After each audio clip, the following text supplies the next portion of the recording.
3, 2, 1.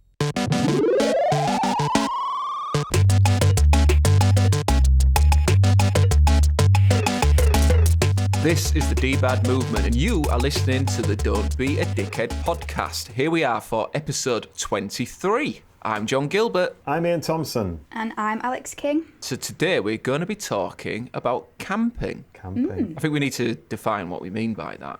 So I Googled camping and I went to the Urban Dictionary, which is where I always go. And in video gaming, camping refers to the act of hiding or otherwise remaining hidden in a safe location in order to ambush an enemy. I think basically it's just the most boring way to play first-person shooters. Yeah. It's the way I like to play a Laser Quest. I just go and curl up in a corner somewhere and make sure I'm not shot. And then if I can just get like one shot away at some point and try and get someone. That's what I tend to do at Laser Quest. Oh, really? Oh, no, that's not the best value way of doing it. I just run in like Butch Cassidy and the Sundance Kid, one for the parents there, and just get gunned down every time. Wow.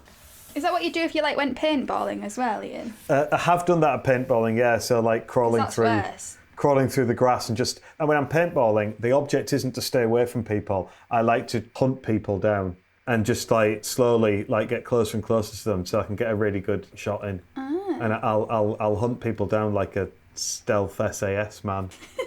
Again, I'm much more of a kamikaze kind of jump in there and shoot people but get shot. Just hope for the best. I've tried it where you do the camping technique, and it is effective, but it's just quite boring. I love it. I know that if I ever have to go to a real war, I'm definitely going to be one of the first ones dead. I mean, it'll look great, but it won't last very long. So let's hope that doesn't happen. I'm probably too old now. They wouldn't want me. They'd want me doing admin or something. Yeah. So I won't have to worry about that. Okay, but that's not the camping we're talking about, and nor are we talking about camping, which is deliberately performing in an exaggerating and often amusing way. There we go. Because the camping that we are talking about involves tents. It's going out beneath the canvas, beneath the stars, out into the wilderness. Getting in touch with nature. I once went camping, well, a couple of times. I took Totem, my dog, who people have heard about in previous episodes. The famous Totem. That's correct, yeah. And the first time we ever went camping, I remember waking up in the morning and Totem wanted to sleep on my bed because I'd only taken, I think, a single blow-up mattress, and he wanted to sleep on the pillow bit of it. So I had to sleep in the bottom half. So I basically had to curl up like a dog on just half a single mattress. So you just like switched roles? Yeah. And then in the morning, I remember waking up with a bad back and bad neck and everything and realising that the tent was slightly open and Totem had disappeared. And I was thinking, oh God, where's he gone? So I got out and was like looking around for him and shouting him and whatnot. And then I just heard this family go, hello, hello. And I looked and some people in another tent a bit away, they were like, he's over here. And I like looked around and there's just Totem sat in front of them, like being fed breakfast. And they'd obviously got up really early. We'd been drunk the night before, so we slept in. And Totem had got up early with this family and gone round, smelt obviously the sausages and bacon and whatnot, and gone round and demanded food off them, much as he did that homeless person outside Sainsbury's that time. And so I was like, I'm really sorry. Like, he hasn't like been barking at you for all your food, have you? And they're like, no, not at all. I mean, he definitely would have been, because that's what he used to do. Anyway, we got ourselves ready and then we went for a walk. And as we set off on the walk, Totem, right outside this family's tent, while they were watching him, threw up 6 sausages still whole that he'd not even chewed. So when they said, oh no, he hasn't been demanding all our food, he clearly had. And he threw it all back up right in front of them. And he hadn't even chewed it. It's almost like an act of disrespect as well. Yeah, Just like their shit. Yeah. Your sausages are shit, mate. Yeah, I'd like to suggest that our first dickhead of camping is Totem. Oh. Yeah, so we've had a message from Sally Gilbert. So she's just simply put, camping, it's just crap, isn't it? Right. Fair I can enough. see why people think that. Okay, have you got a case in defence of camping? No, it's just, I see why people... I don't mind it, to be honest. I mean, I'd prefer to stay in a nice hotel. Yeah, I think camping is one of those things where like the thought of it is a lot better than when you're actually there. But I do still quite enjoy it, but I always get really excited to go camping because I've got like good memories from when I was a kid from camping. But when I'm actually there, I'm like, this isn't actually as great as I always imagine it to be. But then afterwards, you forget about all of the bad stuff. Yeah, and then you get really excited to go again. Yeah. And a lot of it depends on the weather as well. If it's just raining, then it's absolutely miserable, isn't it? Oh, yeah. Rain is camping's biggest dickhead. Yeah. And wind, when Yeah. it's windy. Yeah. The last gosh, time I yeah. went camping, it was on the coast. It was gale force winds, and we were like quite high up, like on the edge of. I remember that, yeah. Sounds Yeah. like a perfect idea, Alex. Putting it up was fun, and then we ended up actually sleeping in the car due to Brilliant. the wind. At least it was yeah, due to the kinda wind and not pointless. just like another brilliant idea of going, it's quite chilly. Should we start a fire in the tent? I mean, camping is just hard work, isn't it? That's what I associate it with. And every Yeah. time I go camping, my airbed goes flat. Usually involves drinking of some sort. And you get dehydrated anyway. There's always flies. Just everything's just a hassle. That just reminds me of festivals. Festival camping is slightly worse than normal camping, I would say. Every year we take a load of kids, because I work with a charity, and we take all the kids to a local festival called Tribfest. We take about 15, 20 of them together, and we always like camp in a big circle so that we know where everyone is and whatnot. Then we have all like tables and a kitchen area in the middle. And I always take a nice 3-bedroomed tent with me. For yourself? Yeah, I have a large... Oh, you've gone up in the world. I remember Yeah. you when you used to share a one bed with a dog. Exactly. I take a large double airbed, I take sheets for it, and I also take a nice woolen duvet with Laura Ashley duvet covers. And then I'll have that in one room, obviously, that's the bedroom. In another room, because it's a music festival, I keep my guitar and whatnot, so that's the music room. And in another room, then I will have some books and things like that, and you've got the library there. And then obviously I have all my clothes in the community. And as long as I can stand up, then I'm absolutely fine. And I've got a nice, like, 4-roomed palatial place to stay. I'm imagining you being like some kind of like tribal leader from Lawrence of Arabia or something. I mean, ideally, I'd have a smoking jacket to wear. Wow. So I think as long as you can camp nicely, then, you know. I don't think Jack Thompson would like you, because he's messaged in and just put glamping. I don't know if you could call that glamping. Yeah, it's not quite glamping. It's not far off, yeah. Yeah, I don't know whether Jack Thompson likes glamping or doesn't like glamping. I think he thinks it's dickheadery, yeah. It's inauthentic camping. Yeah, true, yeah. Eating beans straight out of the tin cold. Yeah. So we're advocating here slumming it, because this links into, I think, another bit of dickheadery. I was going to say this, but then I thought maybe I shouldn't have it listened to you just then, Ian. But it's the people who've got all of the kit, right? Too much kit. I wouldn't say I've got all of the kit. I basically bring my own house with me. Yeah. It's not really camping kit, any of it. I mean, to me, taking a windbreak is glamping. Having a metal fork is glamping. You will have your noodles and you will use a tent peg as your utensil and fashion some chopsticks out of it. Or it's just cheating. I do quite like having gear, though. Like Yeah. Or taking gear camping, I mean, that's sensible. it's kind of, it makes it more fun to be able to go out and spend the money on the gear and things like that. I basically just like the shopping side of camping, I think. Yeah, but it's so expensive as well. I mean, by the time you've paid for everything, you may as well have stayed in a nice hotel.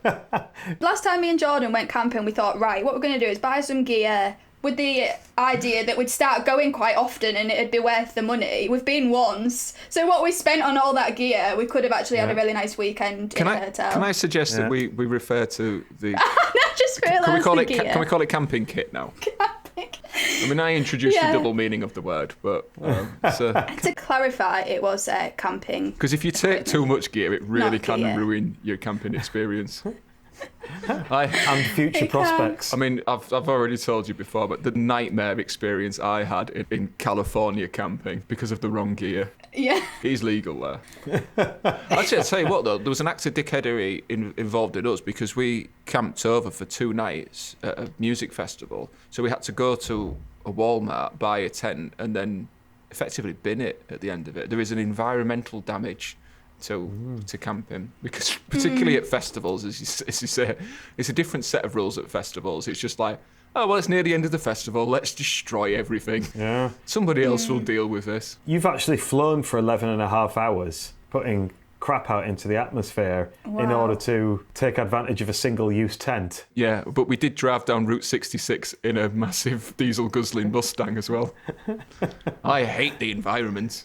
Yeah, sorry about that, planet. What a dickhead. But camping is incredibly popular, and in the UK it continues to grow. And And I think a lot of it, I believe, is down to Brexit. Sorry to mention that on the podcast, but because the exchange rate is so expensive that people have decided to just go around the UK. And it is beautiful. It is. They do say about building memories, but it's just like a crapper version of being in a house, surely. Yeah, I mean, being in a house is nicer. It's just, I don't know, it's quite nice. I don't mind going camping sometimes. My parents talk about how every holiday was going camping somewhere back in the 70s and 80s. And we were so posh because we once went to Spain as kids. We used to go on camping holidays every single year. Yeah, That's what I we did. used to do, yeah. Okay, well, you try and convince my kids that we'll cancel our trip to Florida next year and go camping instead. I'm well up for that. I think as long as you've got parents there to keep the site clean and nice, then you're all right. Because thinking about it, whenever I go camping on my own or something, or with friends, the site's always a bit messy. And when it rains, it's always a bit more miserable. But I don't remember the campsite or like the area around the tent or anything like that being messy when I was with my mum and dad. And similarly, when I've been away camping with kids, then I've always kept the site I've been really like, right, we've got to keep everything clean. We've got to keep it all tidy. So what you need there is responsible adults or parents in order to keep the site clean. So I think, John, just stick with Florida. Okay. Yeah. I mean, the whole idea of kids and teenagers going camping is ultimately a recipe for disaster. I remember being at primary school. We went to camp over in somebody's garden one night, right? Can we go and do that as 10-year-olds? You sure that's a good idea? And I remember the parents all having a bit of a meeting about it. So we went round the camping, and of course, you can imagine that what happened is we had polite chatter, and then at about 9:30, we said, oh, well, it's curfew time, and we all laid down and fell asleep. Of course, that doesn't happen. Of course, that would never happen. Right, we were just like garden hopping all night, and the only time the camping experience stopped was about 4 a.m. with the police because people had been rang the police because they thought we were trying to steal. We weren't trying to steal; we were just seeing how far you could get across people's gardens. And I remember my mum picking me up. I remember distinctly just everybody being disappointed whilst the banana splits was on TV because Brilliant. they trusted us and we'd messed about. Of course we did. We were like 10 and 11. What did they think we were going to do? That's true. And then I think when you're a teenager, really, camping is just like an alternative to going to the pub. So people just get wrecked around the tents. At Tribfest, there's an area, so they have like the general camping, they have the families area, and then there's an area that's under 21s or something like that. And we always have to walk past that bit in order to get back to our tents. And it's absolute carnage. Like, no one's tent is put up properly. All the tents are just like flat with feet sticking out of a bit of them, and like they're all like ripped, and people just laid out on the floor, and like a head there and a leg there, and you know, it's absolute carnage. when you say there's a head there, Yeah, I'm joking. There's not really going on? dismembered bodies, although there might as well be. I mean, Jesus. I was going to say, are you confusing Tribfest with the Battle of the Somme? That wasn't camping. So, but we're talking here about festival camping. I believe we've had some comments on that. Yeah, well, we've had a comment from Chris Hind. He said, I've had everything from a homemade bath to a homemade table stolen from me when I've been camping. Please don't steal, it's wrong. I mean, absolute, respect to him for taking a bath. I'm hoping it's like a freestanding, really nice, like a big copper bath, just just like with like those like feet that like look like animal paws and things like that. Well, I'm going to give you a dose of reality because I know Chris Hind. He usually is talking about going camping with my brother, and they're usually going festival camping. And they started doing this a few years ago. They both work in the building trade, so they take loads of power tools and equipment and bits of timber, and they just make stuff. On the first night, they just make the most elaborate area that they can, and they make furniture, and then they get upset when people steal it. They're kind of asking for it, aren't they, you think? The bath probably would have been a wooden frame with just a load of like polythene inside of it, although they are quite elaborate with it. What do they expect though? I mean, if you left your bath or your table outside your house, probably get nicked. So I mean, what do they expect? I mean, I've been to festivals where we've left like weird stuff outside. I don't always expect the gazebo to be stolen, unless you're at Leeds Festival, where it's almost illegal not to steal there. You've kind of just got to hope for the best at a festival, ain't you? Because the tents that you have, someone could quite easily just rip them open and take whatever's in there. Or just unzip them. I don't think you have to rip them. Well, I put a tiny little padlock on it that I think you could literally just rip open with your Really? hands. Wow, look at you, Miss Hoity-Toity. Security conscious, Alex. So I went to a festival recently, speaking to one of the security guys in the tower about all of the robberies that had taken place the night before, and I just remember him saying to me, "Yeah, I know. I'm really annoyed about it. And I said, yeah, and imagine what it felt like for all the people whose stuff was stolen because you weren't doing your job properly. I'm not surprised you're annoyed, mate. Chris Hind, by the way, a couple of quick anecdotes with him. Once woke up at a music festival from his tent to find that during the night he had been lifted in his tent because he'd been so drunk and just rehomed to a different part of the festival. Brilliant. So woke up and was very confused that he was now camping with a different family. Brilliant. It's almost like a totem pole to do that. And yeah, they're pranking each other at festivals got a little bit out of hand when he, again, was drunk and fell asleep, so Mike set fire to him. To him or to his tent? Well, to him, to his socks. Brilliant. While they were poking out the end of his tent. He did wake him, and there was no long-lasting damage. That's phenomenal. Just a hilarious prank. Wow. That was incredibly dangerous, and is not to be recommended for any listeners at home. You don't get that at your glamping. Ah. Imagine being woken up by your feet being set on fire. I don't think I've had any sort of like nightmare things like that. I think the worst we've had is the security guards that they got one year at a festival. They were really, really rubbish, and they ended up getting drunk at night and driving, you know, like they have the golf buggies to get around site at a festival. They ended up driving the golf buggies over, like through the campsite. So they're just going like over people's tents pretty much. I don't think they actually went over a full tent because that would have just been driving over a human. But they were like hitting guy ropes and like corners of tents and things like that all the time. Imagine, it might explain some of the decapitated heads. Yeah, maybe that was it. Maybe they started off around the under 21s. I never did the scouts or anything like that, but I do remember going camping with school. And I remember distinctly hating every moment of it there. But now when I look back at it, I've over-romanticised it as being one of the funniest weeks of my life. It was so funny, in fact, that we had 2 big tents for the lads, and all the lads all piled into one tent to be together, but there wasn't room for me and one other. We were like the social outcasts from there. It was so funny, in fact, that the teacher... I remember him peering through our tent going, "You have to leave, you're in great danger." Because our tent was collapsing, which might not sound that dramatic, but it was one of these massive tents that had a big log across the top to do it. So we had to sleep in the wash tent, beneath the table in the wash tent during the night. And it was so brilliant, in fact, that whilst laid there, freezing and miserable and ostracised, I could hear, being carried across the winds of the evening, this chant, "Gilbert's a bender, Gilbert's a bender." So, what a great camping trip that was. It was such good fun. It's made me the man that I am today. Brilliant. But the one thing, though, about that, the thing about sound carrying at night whilst camping, the inane conversations that you can have, and zips. Yeah. It's just some people just seem to stay up all night and just play on their zips. Zip frenzy. Yeah, I mean, maybe that's the people stealing from the tents. maybe. And we should take that as a sign. Oh, this one's got a lock on it. Oh, isn't she fancy? It's all right, just rip it open. Don't you put locks on your tents? No. No, I don't have anything worth stealing. I've got all my gear in there, to be fair, so... Oh, well, there is the gear worth stealing. At least they don't steal your camping equipment. Dun dun. I've been incredibly fortunate at music festival camping in the sense of I once lost my car key in a 50,000 people festival, got it back. Nice. The next year, Sally lost her car key literally in a haystack. I found it. And we got that back. Oh, wow. Yeah. Nice. That's good. So who's the bender now? You and Sally are really lucky for, like, losing things. Losing car keys, Finding phones. Yeah. Yeah. Children. Children. Yeah, forgot about them. Just like you did on the day. Yeah. We always get it back in the end. I think it's good camping karma because we always tidy up after ourselves. Yeah. By tidy up after yourselves, you throw the tent in the bin. Not every time. The last time I went camping, that The final dickheadery from me is my bladder. It ruins it. I mean, admittedly, I have been drinking morning, noon and night, and I don't think it's just going to magically get out some other way. But I just, the amount of time I spend weeing.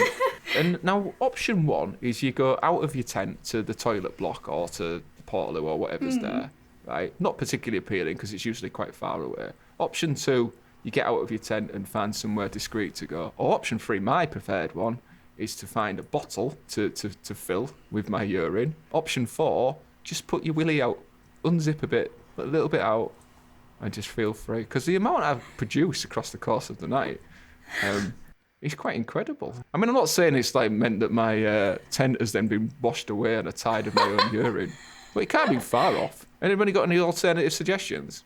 Or should I just be going to the toilet block? I agree with you. What I do is leave my tent. I don't go all the way to the toilet block. I'll just find somewhere to go.